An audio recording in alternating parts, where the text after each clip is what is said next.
We are here at the head of the march of the families of the hostages from where they were set up for the past 2 weeks or so in Tel Aviv to Jerusalem.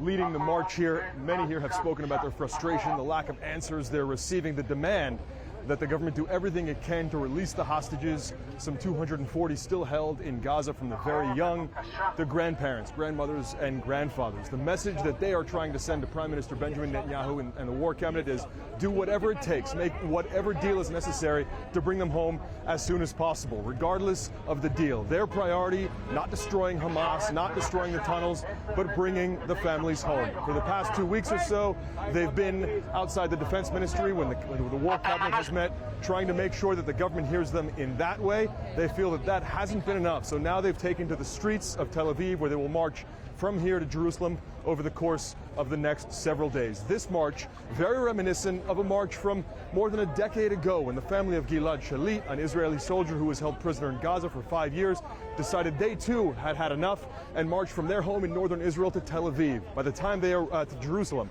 By the time they arrived in Jerusalem, they had thousands with them and put a tremendous amount of pressure on Prime Minister Benjamin Netanyahu to make a deal to free their son.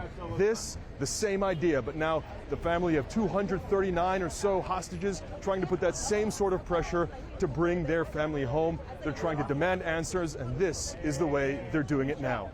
Oren Lieberman, CNN, on the streets of Tel Aviv.